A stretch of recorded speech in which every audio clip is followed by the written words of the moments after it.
Corona काळांत बंद आसलेल्यो शाळा आतां सुरू जाल्यात. पालक आपल्या भुरग्यांक दुचाकी शाळेंत सोडपाक वेतात. मात ताचे सुरक्षितेचे खातीर तांकां हेल्मेट घालिनात. केंद्रीय रस्त्या येरादारी आनी महामार्ग मंत्रालयान दुचाकी फाटल्यान बसलेल्या व्यक्ती खातीर नवी मार्गदर्शक तत्वां जारी केल्या. ते प्रमाण 9 म्हयने ते 4 वर्सां गटांतल्या भुरग्यांच्या वांगडा दुचाकी वयल्यान प्रवास करतना हेल्मेटाची सक्ती आसा. नाजाल्यार 1000 रुपया दंड भरचो पडटलो अशें कळीत केला. हाचेर आयकुया लोकांच्यो प्रतिक्रिया.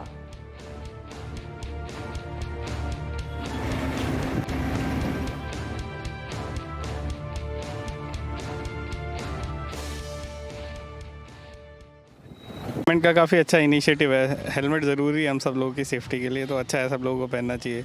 आगे पीछे पहनेंगे तो और अच्छा रहेगा, एकदम सेफ्टी अच्छा रहेगा गोवा में। हाँ, तो बच्चों को भी सेफ्टी की ज़रूरत है ना। बच्चे ज़्यादा वनरेबल होते हैं, बीच में बैठे रहते हैं, आगे बैठे रहते हैं, उनके गिरने का चांस ज़्यादा रहता है। तो और अच्छा है कि उनके लिए भी हेलमेट रहेगा तो सेफ्टी सबका अच्छा इम्प्रूव होगा। हेलमेट लगाने के लिए जो इनिशिएटिव गवर्नमेंट ने लिया है वो बेस्ट है सबकी सेफ्टी के लिए, रोड पे चलने के लिए। और कभी एक्सीडेंट होता तो हेलमेट काफ़ी हेल्प करता है बचाने को। छोटे बच्चों के लिए भी काफ़ी अच्छा इनिशिएटिव है, क्योंकि जो अभी तक कहीं पे भी नहीं है कि बच्चों के लिए हेलमेट कंपलसरी है, बट ये बहुत सही है, होना चाहिए। और बच्चों की सेफ्टी के लिए ज़रूरी, क्योंकि उन लोग को समझता नहीं है कि किधर कैसे बैठना है, नहीं करना है, तो उनके लिए हेल्मेट और ज़्यादा ज़रूरी है।